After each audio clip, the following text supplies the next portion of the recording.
You have to tell us why you have that ring.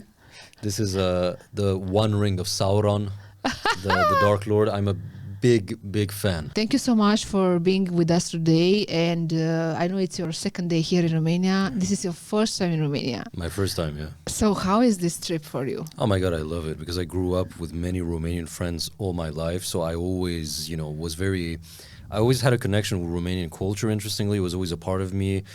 Nineta Popa, Muzica Populară, for years I've been living with it. So to finally come here, it's a dream come true because it's one of the European countries I always wanted to see. So what were the first languages that you record on YouTube? At this point, I've sung in many. I couldn't count. I've done Portuguese. Really? I've done Portuguese, English, Scottish Gaelic, Irish Gaelic, Catalan, I think, Aramaic, Arabic, ancient Greek, modern Greek, Hungarian. I just did a Hungarian one. Romanian. I did Romanian, Bulgarian, Serbian. Even Anton Pann. Many of the songs we think probably there were already existing folk songs. He may have changed. I'm more similar to Anton Pann than anything else because he was a folklorist. Leliță, Săftiță, some people think maybe it was a folk song before and he kind of maybe modified it, but he didn't create everything out of it, When we were talking with Constantin Răileanu, you said something about Barbu Lăutaru. How you discover Barbu Lăutaru? You have to go into the history because you can't just study the song and then repeat the song. Without research. You have to behind. understand the cultural context. Armonia Lumina, un podcast susținut de Smith & Smith, instituție de plată care aduce familiile mai aproape de 24 de ani. Hello guys, I'm inviting you to a special edition of the podcast Armonia Lumina. I know that you have been used to make some additional special because we have some very big guests from Byzantine music like Nectaria Caranții, Ribal Wehbe and so on. And today it's a special edition because we have a guest directly from Canada. It's a guest that comes for the first time in Romania. And he's not also into Byzantine chants. He's to all multicultural music, traditional cultures and old music reorchestrated. So here with us, it's our guest coming from Canada, the artist, musicologist and composer Farya Faraji. Nice to have you here. Very glad to be here. Thank you for inviting me. Thank you so much for being with us today. And I know it's your second day here in Romania. This is your first time in Romania. My first time, yeah. So how is this trip for you? Oh my God, I love it because I grew up with many Romanian friends all my life. So I always, I always had a connection with Romanian culture, interestingly. It was always a part of me. Nineta Popa, Muzica Populară, for years I've been living with it. So to finally come here, it's a dream come true because it's one of the European countries I always wanted to see. For me, it's still amazing, and I'm sure that many people, us Romanian, we are feeling very honored when someone as a stranger from a different culture, like Persian, because Farya is an Iranian citizen actually, by origin, and we are amazed how a person from outside the country, it's a huge fan of Dimitri Cantemir and Anton Pann and Valahia. And when I saw 3 years ago his music, I discovered his music by ethnomusicologist, the Psalm 1135, and was like who's making this on this age and time? And okay, and then Belisarius, and they got a lot of million views. And a lot of teenagers and young people, they watch Farya and was like, okay, who's this person and why he's studying Anton Pann? So how come? From when this starts your passion for music? Which age? My passion for music was always there. I always enjoyed music a lot. I think everybody likes music, of course, but I always liked music to a bigger extent than most people. I was always listening to it very intensely. But then when I started making music myself, it was 5 years ago. My grandfather, he was a musician in Iran. He was an ustad, we would say. So that's like the masters of not only Persian traditional music, but also Western music. So he knew Beethoven as well as he knew Iranian music. He was doing fusions and everything. And he was very interested in the traditional music of different regions. And then in 2020, he passed away. And I just thought to myself, is this it? Is all his work, his legacy gonna just stop here? And I thought, well, somebody has to continue it. Now, 5 years ago, I had not played a note of music in my life. So I just installed a piano app on my iPhone. I started, okay, this is D minor, this is major. And then, within a few years now, I'm mostly known for my musical work, which is kind of crazy, but that's how it happened. So it's amazing, your journey, and I want us to tell us how is this moving culture, because you have a time where you stayed a lot of times. You're born in Iran and then you moved in Canada. Yeah. When happened this, and how was the transition of the cultures? Well, I was born in Iran, and I'm from northern Iran, which is very different because in Iran we have very, very different. Each region has its own language. So Persian is the national language, but then in the north we have our own, there they have their own, the Kurds have their own. So already from the north where we have forests, you move into Tehran, that's already a cultural change, right? Then when I was 5 years old, we moved to southern France in the Mediterranean, so I grew up most of my childhood in France, and then back to Iran, and then into Canada. And the whole time it was, the cultural change was a bit hard at first, because every time, completely different ways of speaking, even in the same language. How we speak in Quebec is very different from how it's like Moldovans and Romanians. It's that difference of big dialect difference. And I think that part of the reason why I started really embracing the beauty of cultural difference was as a defense mechanism, because I was like, well, I'm moving between so many different cultures. Either I have to be shocked by how different they are, or I tell myself, no, that's beautiful, actually, appreciate the difference. And so I think that actually informed a lot of the work that I do now. Mm-hmm. I want to go back to your family. Mm-hmm. And most of all, you told me once that in your family you have so many different cultures, mm-hmm. like parents and grandparents. Mm-hmm. Then first I understood, as I studied also therapy genealogical, how say, the genealogy of the family. Mm-hmm. So I really want to share us your roots and the cultures of the nation in your family. Yeah, so Iran is a very multicultural nation. In fact, in the West, Persian and Iranian are used as synonyms, but in fact, Persians are half of the Iranians. So like technically, I'm not even Persian. I'm Mazandarani. I'm from another ethnicity. What is Mazandarani? Mazandarani. So we are related people. We're a family. We speak very similar languages. Like, let's say Romanian and Italian. If an Italian speaks to you guys, you can understand a lot of it, right? So in the way that you had the Latins and it gave you different languages, you had an ancient Iranian people and it creates Mazandaranis. Kurdish people are also an Iranian people. Mazandaranis were like one of the siblings of the Persians, the Kurdish people, all those many different peoples. And then you have in history the Turks who come. So we have the Azeris or the Azerbaijanis in Iran. Mm-hmm. I have some Azerbaijani in my family. I have some Turkish admixture. I believe we have some Georgian because we're from northern Iran. So, it's anybody who lives anywhere, I think, is multicultural anyway. Maybe they don't know that they are. If anybody tells you, I'm 100% Romanian, it's because they don't know their ancestry. Anybody who knows their ancestry, everybody is from somewhere else all the time. So if you are speaking about your DNA heritage, what do you think is the most biggest nation that influenced your affinity? I don't know, because I haven't really checked. But the thing is also, I don't really care. Because the thing is for me, what I always say is, I'm Canadian and I'm Iranian. Like, I'm obviously genetically, I'm not Canadian. You can see it in my face. But that's the culture I grew up with. That's what defines me. Maybe most of my ancestors came from India. Okay, but I'm not going to feel an attachment to India.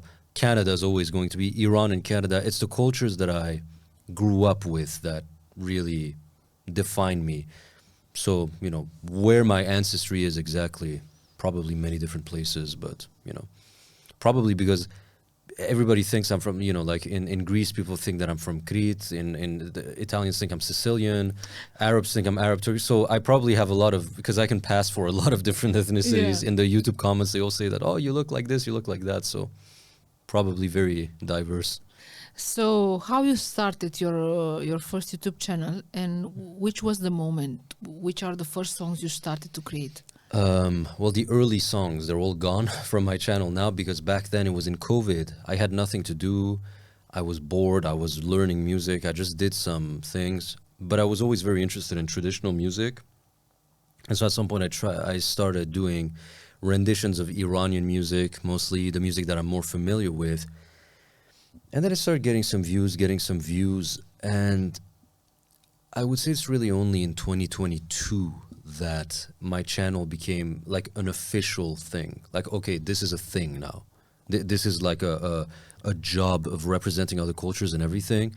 But from 2020 and 2021, I was doing little, projects like just a song for fun, not even traditional necessarily, just like a project where I took Iranian music and did rock influences or whatever. It was mostly for fun at the beginning. Mm-hmm. So what were the first languages that you record on YouTube? That's a good question.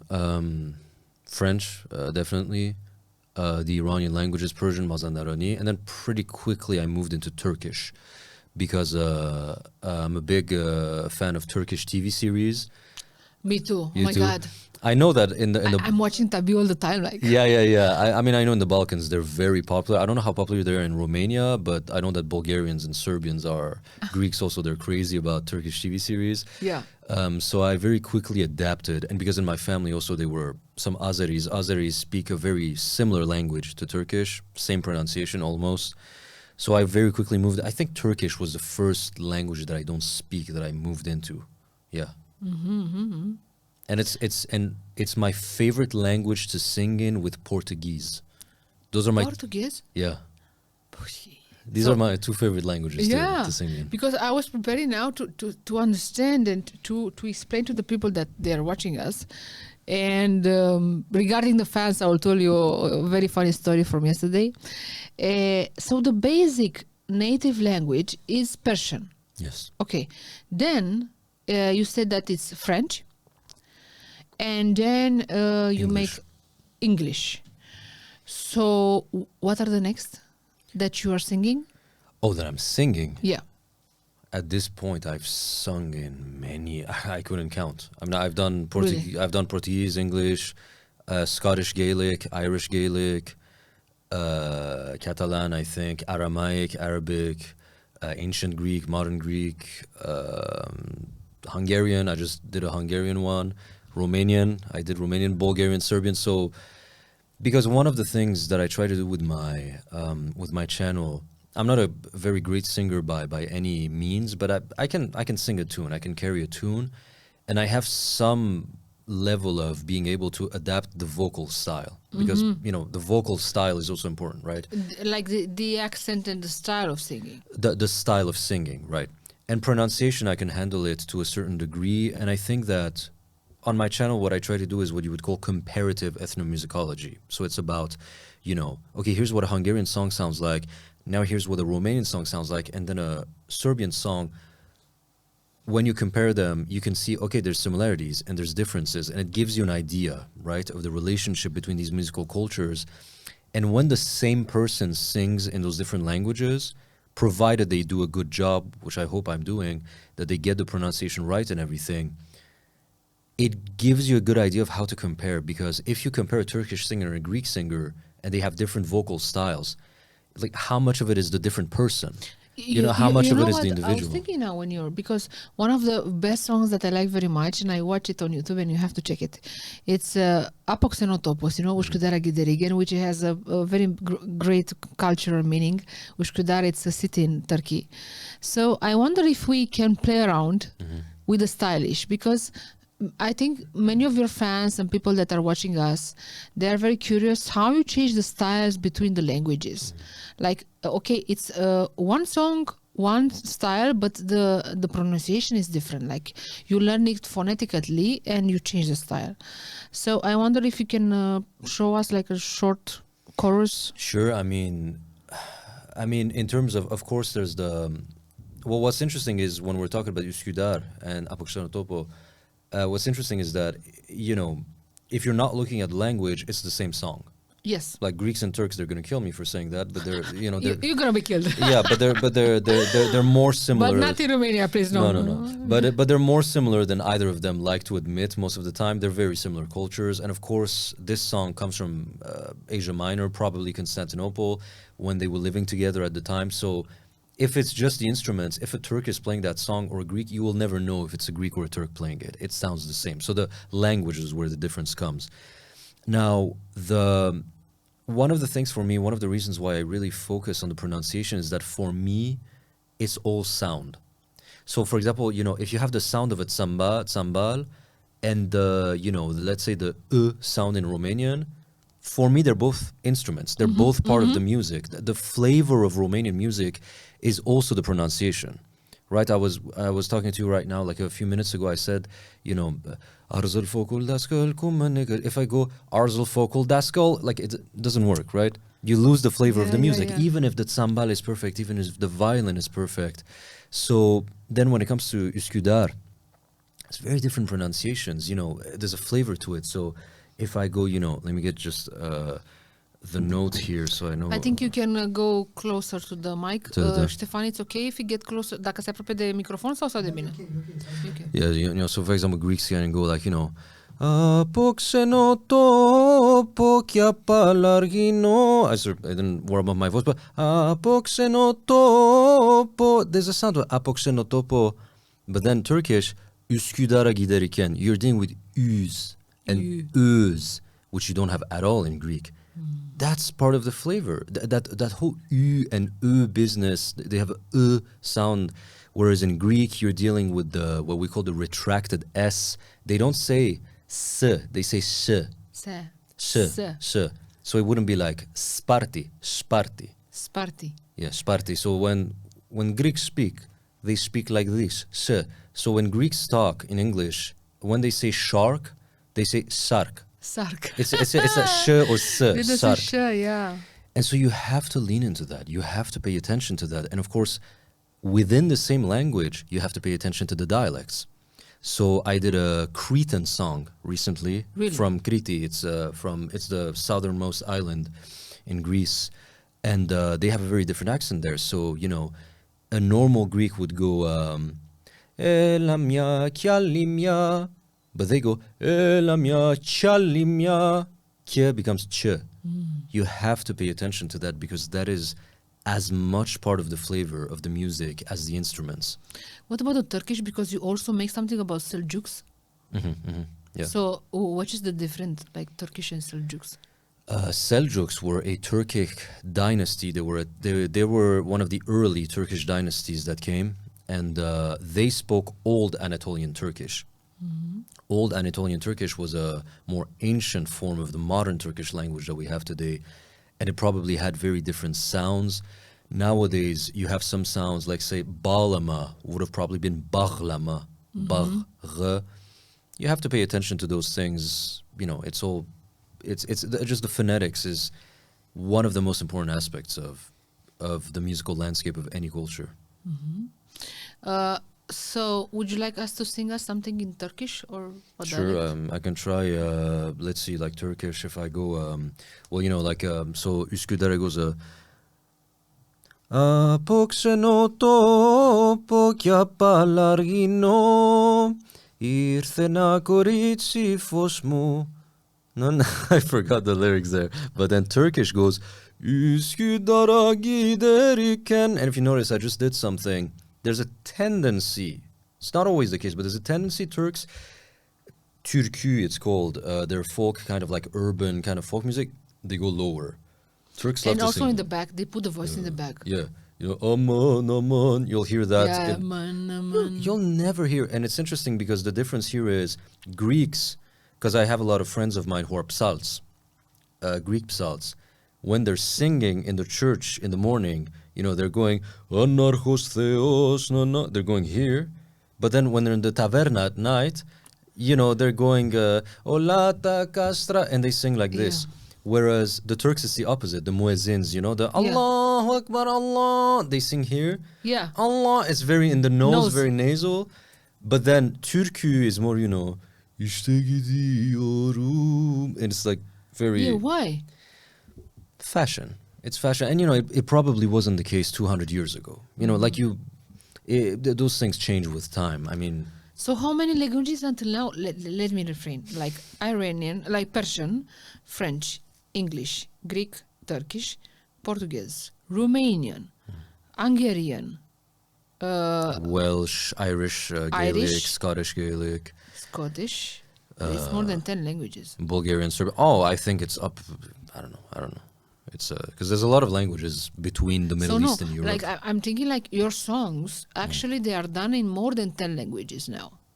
Absolutely, no, it's more than 10 for and sure. One of the best, it's an Aramaic song that I've saw, and I know that you're gonna launch soon this in the Christmas time, a Christmas carol. So tell me more about this chant, this carol. It's an Aramaic chant from the Aramaic-speaking communities. They can be the Syriacs. They can be because in the Middle East, I think there are two big languages that are associated with Christianity: the Coptic one, which is essentially the modern form of the Egyptian language, the pre-Arabic Egyptian language. And then you have Aramaic, and that is a Christian chant from the Aramaic-speaking community. And I know some of them in Montreal, actually. We have many of them who they speak Aramaic. And it's just interesting to, hear a Christmas chant in the language that we know Jesus himself would have spoken. That's just a very interesting thing. And it's very Middle Eastern in its nature. And I think one of the very interesting things about religious music, and this December, I'm doing Christmas chants from many different cultures. So there's a Romanian kolinda, there's a Greek galanda, there's a Hungarian song, there's a Aramaic. And everywhere, what's very interesting, they all share the religious ideas, but the music is completely different. So the Aramaic music about Jesus, musically, is identical to Islamic music. Musically, right? In Greece, it sounds Greek. In Hungary, it sounds Hungarian. I think religious music is a great way to approach ethnomusicology because you feel how the regions impact that sound. So when started this journey from Byzantine chant? Because one of the most well-known song from your channel that has more than 8 million views, it's ethnomusicologist. So how come you, from so many different cultures, you return back 1,500 years ago? So this one specifically, Psalm 135, I was working on, I had been contacted by an independent video game, and they made this video game where you can play as, in the Middle Ages, different cultures. And so they said, well, for the Byzantines, we want the soundtrack to be Byzantine chants with add orchestral instruments so that it's more like a soundtrack and everything. And I just got a few of my Greek friends, basically, who are not even themselves to sing it. I'm not very happy that it got so many millions of views because if I could have gone back in time, I would have gotten an actual choir to sing it and everything. But I saw that, okay, there's a lot of interest, of course, in Byzantine music. And then as I began going more into Turkish music, Bulgarian music, Serbian music, Romanian music, the secular music, mind you, Byzantine influences are everywhere. And I think this is one of the very important things to understand about Byzantine music. When you say Byzantine music nowadays, most people think about the psalmodia, the psaltic music. But psaltic music is one branch of Byzantine music as a whole. If we take the terminology of Byzantine, it means anything that came out of the Eastern Roman Empire, essentially. And there was a whole body of secular music that came with it. And the secular music of the Greeks, for example, when you analyze their folk songs, they share a lot of formula, they share a lot of DNA in common with the psaltic music, with the religious music. So Byzantine music is fundamental to Bulgarian secular music, Serbian secular music, Romanian, Greek. It's absolutely everywhere because the people who, they sang in the churches, they still lived, in the world as normal people also, and so they took that in the folk songs and they brought the folk songs probably influences into the religious music. So the reason I always come back to Byzantine music is because Byzantine music is one fundamental ingredient of just Balkanic music as a whole, generally.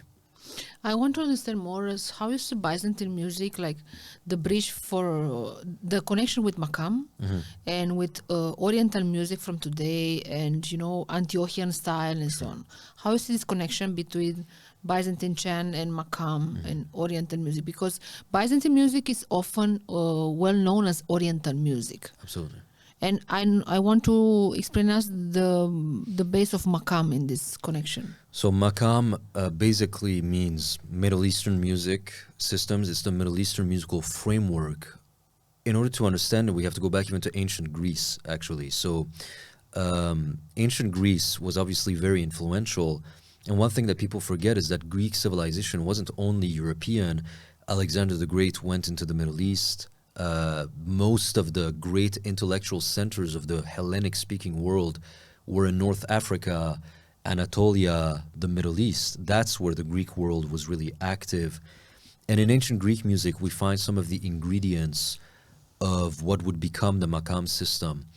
The Maqam system, as far as we understand historically, is what happens when the Muslim Arabs, they take over the Middle East and they begin aggregating the knowledge from everybody before them. They recognize that the Iranians were very developed. They recognized that the Romans, the Greeks, were very developed. So they were like sponges. They were just taking all of the information. It's well known that a lot of the ancient Greek texts, the philosophical texts, were translated into Arabic and preserved actually by the Muslims. And so the Maqamic musical system is what happens when ancient Greek music theory mixes with local Middle Eastern tradition. And so Middle Eastern music theory is basically when ancient Greek music and like whatever music existed in the Middle East at the time have a kid together. And Byzantine music, the connection is basically geographical. It's part of the same region. It's one region. It's, you know, people were moving in and out of the same, it's in that same ecosystem of musical exchange. And Byzantine music is based off of the same building blocks. It comes out of ancient Greek music. It was a continuation of ancient Greek music theory. Middle Eastern music owes a lot to ancient Greek music theory. And then probably after that, you know, the Byzantine Empire was in the Ottoman Empire. And so what we see is the Turks, they took ancient Greek musical influences and then probably brought them back. It's just a big soup, you know, of just stirring all the time. That's the connection, basically, between Byzantine chant and Maqamic music. It's basically the same musical framework, fundamentally. Mm-hmm. Fundamentally, it's the same musical language. So how you can look at it is they're different dialects of the same language. Byzantine chant and Maqamic music, a Maqam musician can understand Byzantine chant like this. There's a reason why, you know, I did a podcast with Constantin Răileanu recently. He's a Byzantine cantor, and then he also does Ottoman classical music. Why? Because they're like this. Yeah. They're part of one ecosystem.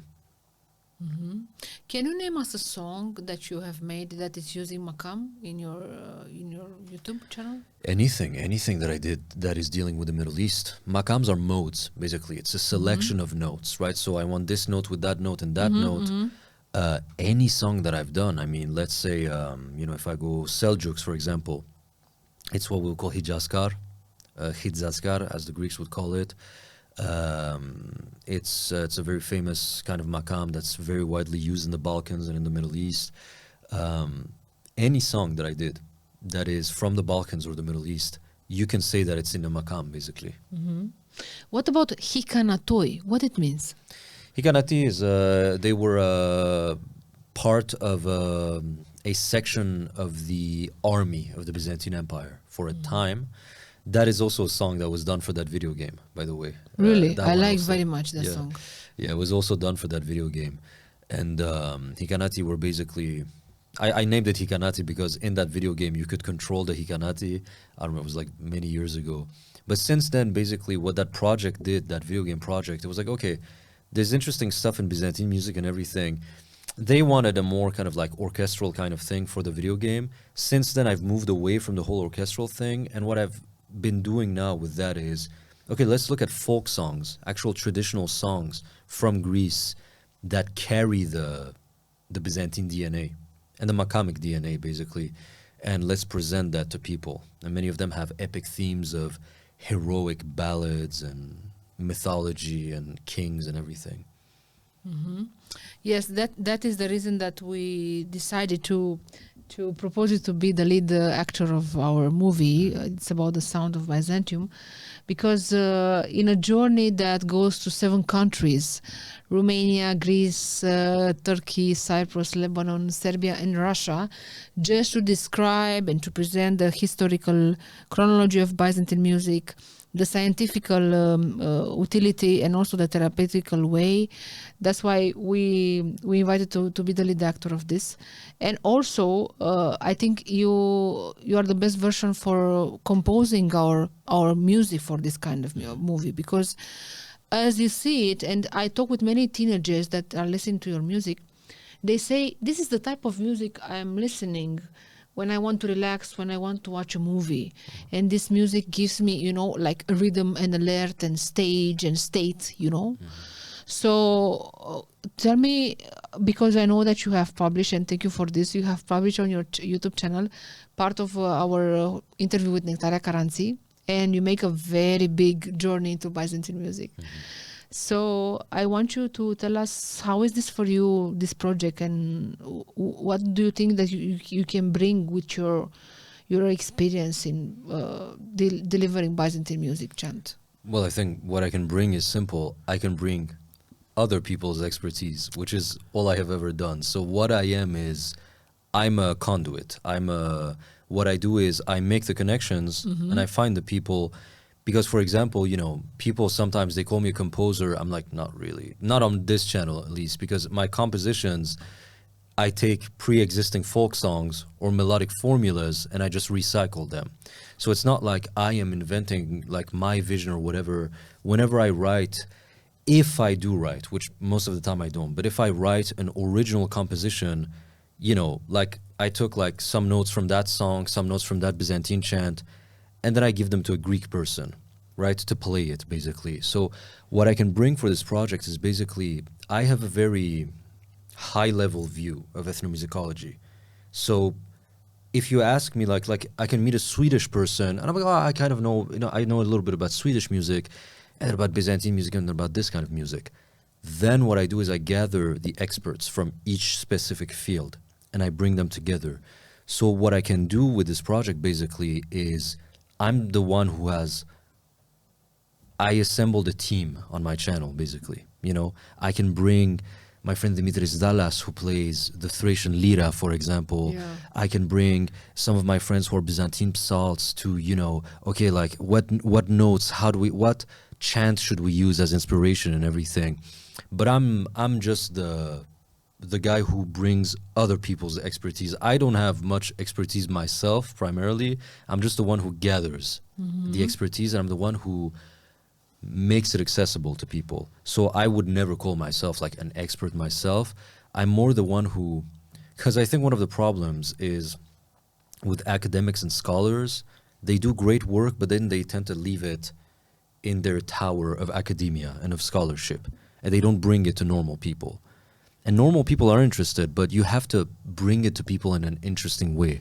And that's what I know how to do.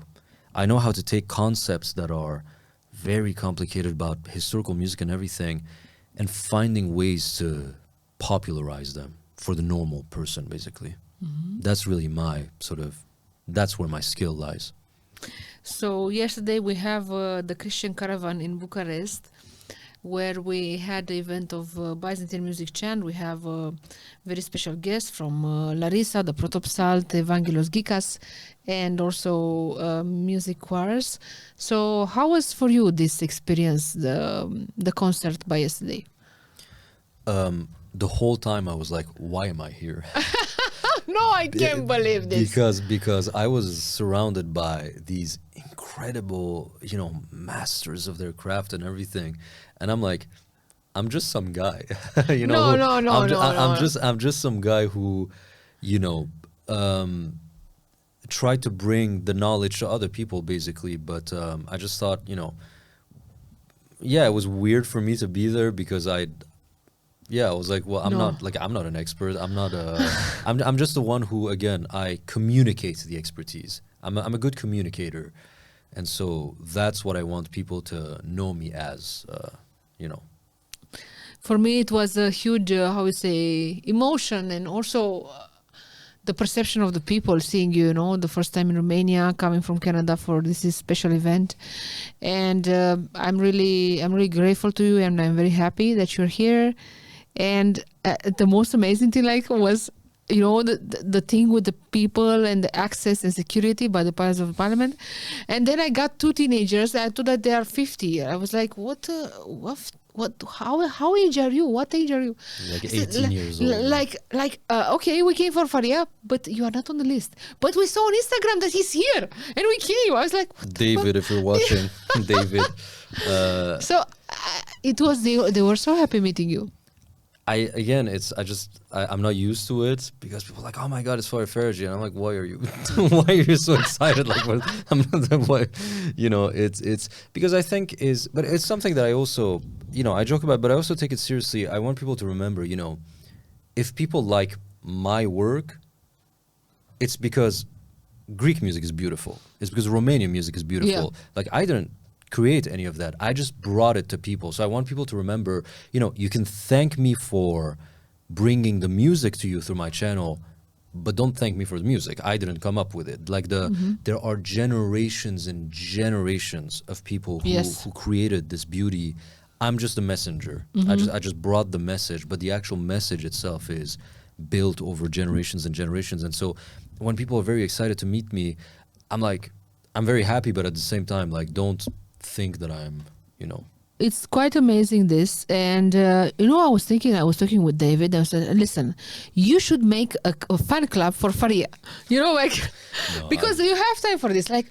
What people comment on the post of Instagram? It already made 30,000 views. And people are asking me, what the fuck are you telling us now? Today is the event. No, but no, I would never want a fan club, because it's something that's very important for me is and I keep people on my channel, they know this. I remind people, I do not want Farya. And I said this actually on a recent video. I said the biggest mistake I did with my channel was to call it Farya Faraji. Really? It's the biggest mistake that I ever made. Oh my God. Because if I knew that, because when I made the channel, I just called it Farya Faraji because it was my Google account name. Yeah. And I was just doing whatever.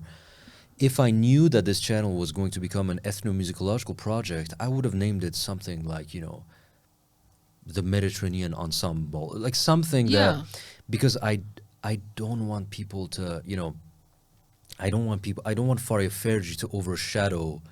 Like if they want to make a fan club, make a fan club to Balkanic music. That's what you're a fan of. Okay. See, when people are fans of me. So what you'll do now? You'll change the name of the channel? I wanted to, but then people told me don't, because it's recognizable now. It's already, like a brand. And there are millions of people that they are using your music in Spotify, and they take us to make reels. They are full of reels in Instagram and TikTok with your Belisarius or everything. Yeah. But what I just want people to understand is it's my music in the sense that I uploaded it, but it's not my music, because I think your creation as the copyright. You mean? As a copyright, it's my music. Yeah. But because I think there's something about how we view artists. After the 19th century in Western Europe, we had the creation of the author. So, after the 19th century was like Bach's music, Mozart's, his vision, their personal style. If you listen to a Leonard Cohen song or a Michael Jackson song, it's their music, it's their style.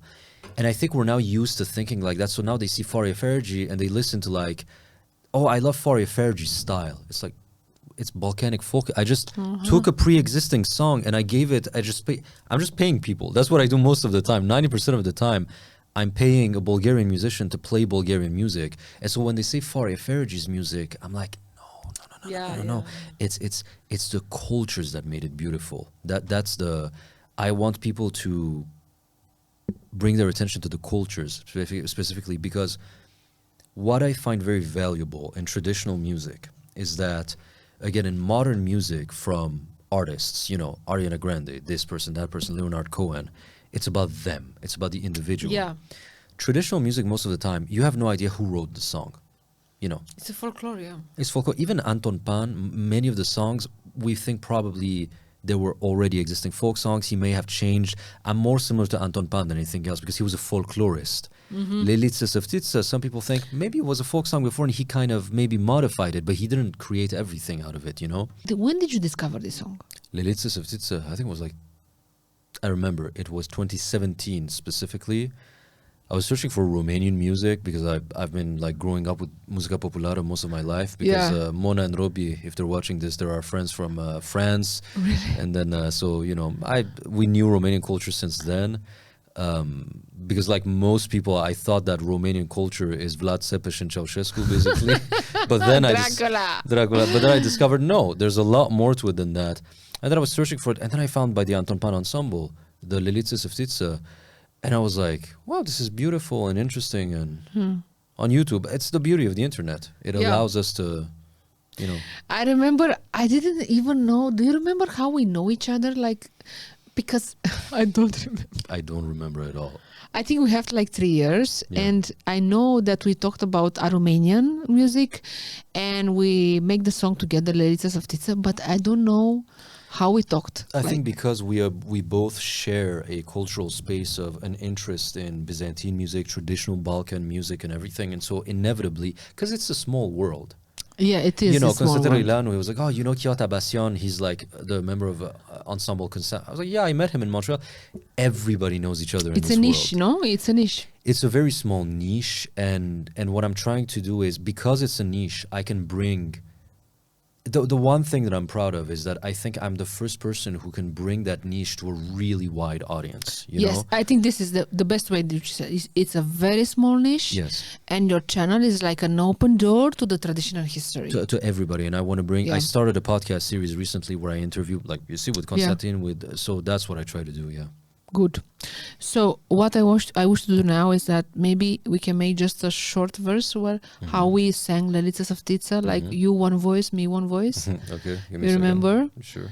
Let me just find because I forgot to tell you, Farya speaks very well Romanian, and he also understands Romanian. You'll be amazed. Okay. Leliță, Săftiță, auzi, meiculiță, dar dacă auzi, de ce nu-mi răspunzi? Că e mult la seară, de când șezi pe afară, poarta înconjurând și tot așteptând.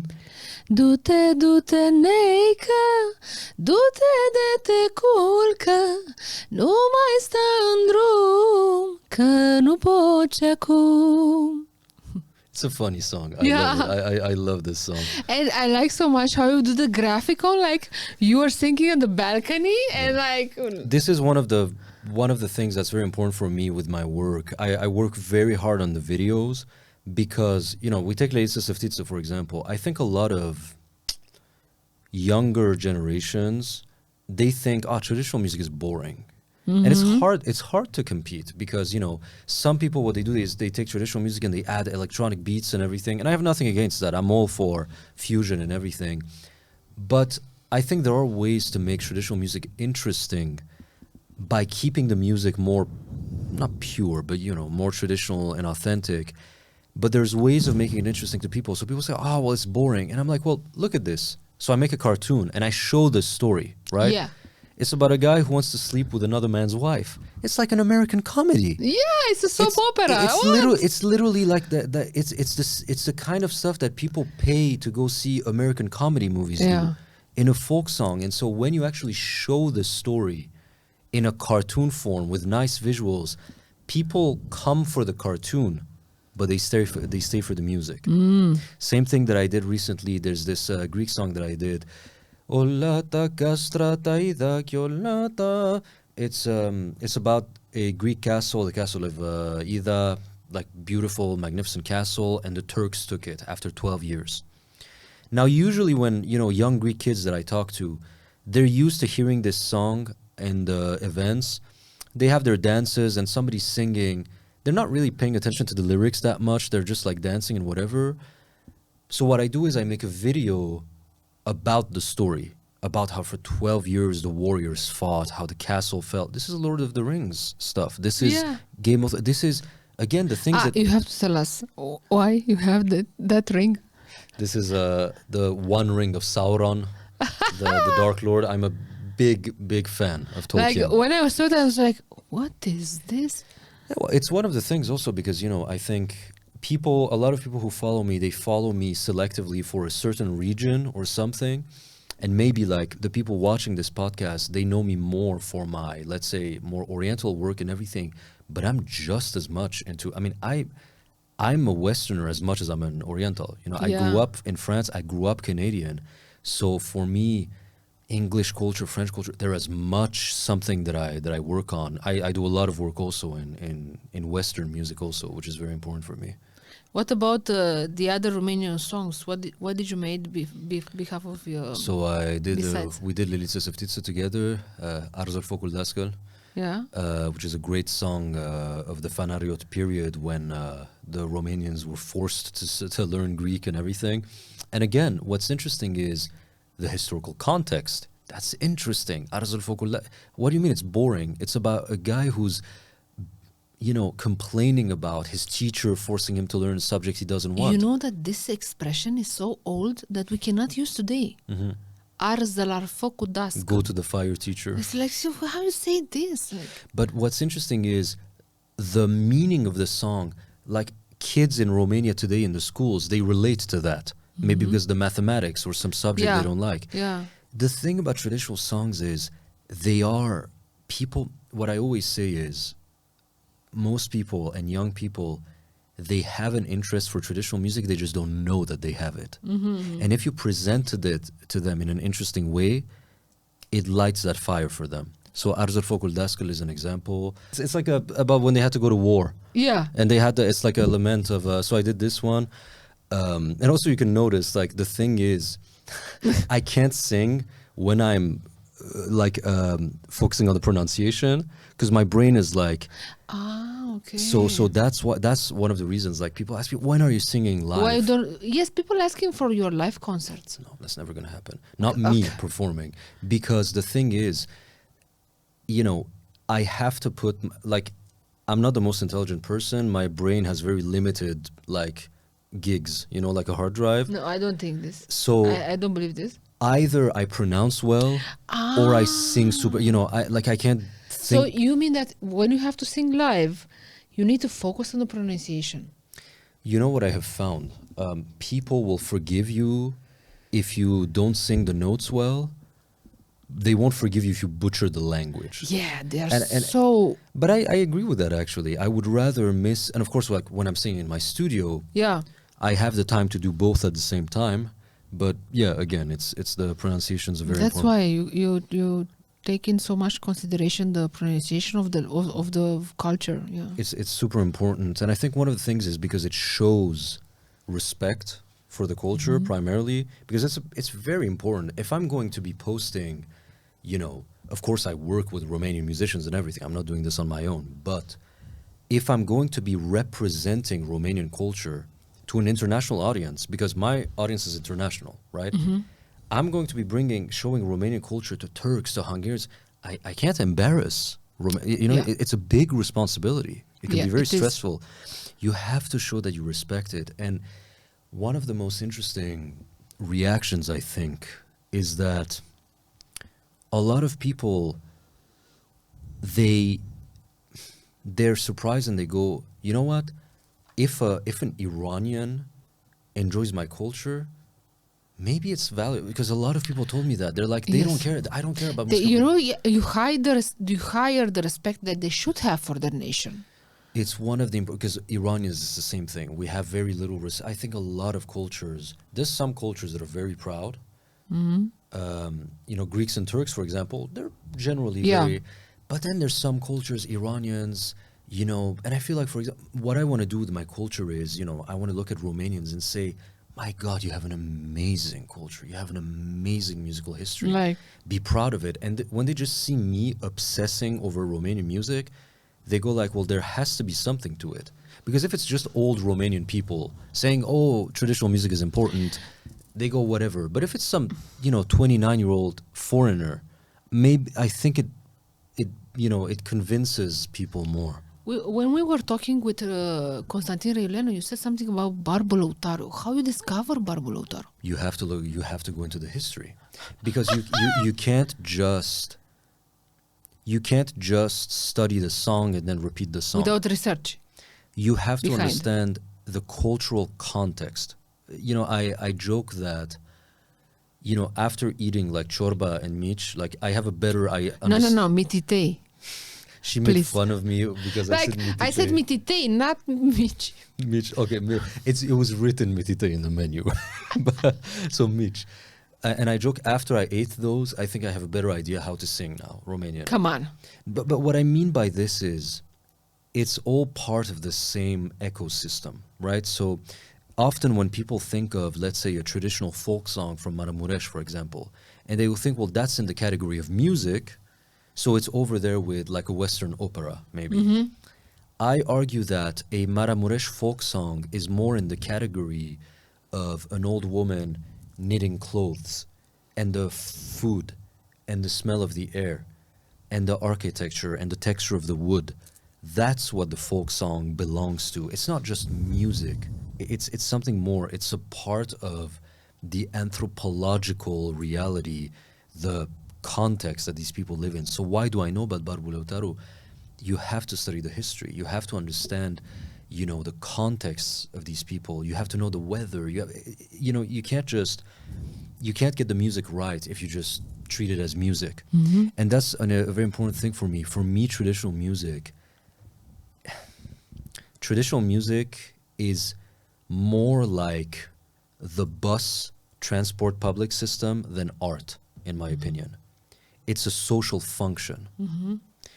300 years ago in Maramureș, when people were playing folk songs, it wasn't art in the sense of like Leonard Cohen's art. No, it's a social function. It's like the bus infrastructure in the cities. It's like the tramway. It's like the cafes and everything. It's a part of the societal structure. And so in a way, you have to look at it in a non-artistic manner, a more anthropological manner. Yeah, and I remember now, you said something about Romanians also. You studied also the Vlachs. Yes. It's one of the things also that's very important for me, is to bring more awareness to the languages and the ethnicities that are less well known. They are disappearing now, yeah. That they are disappearing. It's very, very important for me because myself, I'm from a more minority ethnicity. Yeah. So my family's mother language is not Persian. It's another. Really? Yeah. It's like you're Arman.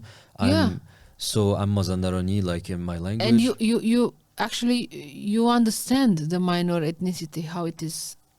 I'm from those minor ethnicities, and then I grew up in southern France, where we spoke Occitan a little bit. Occitan is not French, so southern French people, their original language isn't French. Mm-hmm. And then I never listened to that language, so I don't know how it is. It's like Spanish or Italian. It's like Latin. It sounds more like Romanian than French. Mm-hmm. So you have a song, Se canto que cante, canto pas per eu. Very Italian, Spanish sounding. So it's very important for me to bring attention to the Romanian, to the other smaller ethnicities and everything. Dialects within languages. They must not be forgotten. You can't only focus on the big players. Mm. The small players also have a part to play in history. Okay. So, yeah, it's a huge time for research. So can you tell us what it means, like a day for you, like how you work for your job and what your main activities? Like, do you split the research time with the recording time and so on, or how you take the breaks in between this?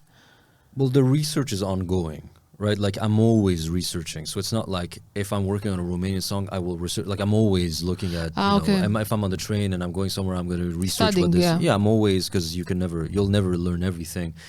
But how a day looks like is, I'll find a song and I'll first listen to the song. I'll look at what context it's from, where region it's from, what period do I want to do my arrangement, because it's important, like Leliță, Săftiță, do I want to do more of a modern muzică populară sound? Do I want to do 17th century, 1800, like, do I use a kobza or a tzambal? It depends on the era. Then, once I have a good enough idea, I study the pronunciation and everything, and usually it's in 3 to 4 days for one song, 3 to 4 days. And of course I send the song to my collaborators, Greek, Romanian, whatever, the musicians. who do most of the work really on the channel. They're the ones playing the instruments, recording them and everything. And so it's just from morning to evening, constantly. It's mostly research, I would say, on my part, because I'm not the one, apart from the vocals, I'm usually not the one playing the instruments and everything. I'm mostly doing the research, and doing the research, by the way, just so I can be on the same level as the musician that I'm paying, because they already know, you know. But if I am going to be the one, like, I have to just understand, you know, like, what I have to know what they know, so that when I send them the song, if they have a question, if they have a correct, like, we can be on the same page, basically. Yeah. So as I see you, you have an artistic way of thinking, and you are also detail-oriented and studying person, because otherwise you cannot cover so many things, you know, languages, cultures, information. In fact, on this channel, I would argue that I'm far more analytical than artistic. Yeah. Like, artistic is not... That's also the vlogs, yeah, and you are explaining the researches and the history, so yes. Yeah. So when I make, you know, if like the epic Byzantine songs, it's not like I'm art, what is my vision? No, it's much more, I think a lot of people want it to be romantic like this. Yeah. But no, it's just me. But you are not. No. It's mostly, well, I can be, but not for this channel, because that's not what matters on this channel. So when I do an epic Byzantine song, it's, okay, here's a folk song from the Peloponnese.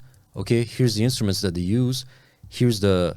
Dimitris, can you play this from that era? It's very medical, almost. Methodical one. Methodical, yeah. And I think a lot of people don't like that. They like to imagine that I'm, you know, like the very... But that's, again, that's an image of more modern singers and everything. Yeah. But that's not what belongs in ethnomusicology at all. You know why? Because they like to be, they're very well centered, you know, like ego stuff, and they want to be on the center. But you are not on the ego stuff, you know. So I think the West generally is far more individualistic. Yes. And there's good and bad. There's good and bad. So I'm not going to be saying that I would not be living in Canada if I thought that it was all bad.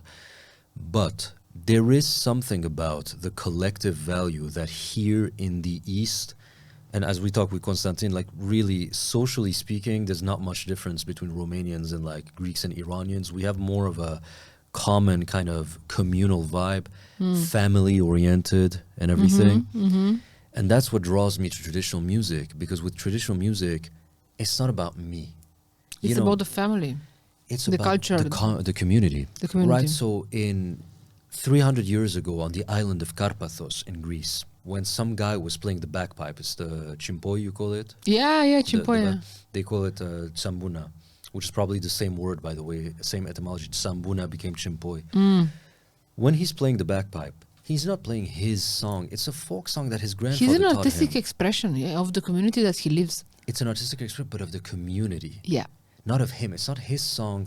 And the way he learned to play, it's about our music, our song. And I find that that's what draws me to traditional music. And that's why I get a bit frustrated when people go, oh, Farya Faraji, Farya Faraji, Faraji. It's like, it's not me. It's not about me. And I don't want it to be about me.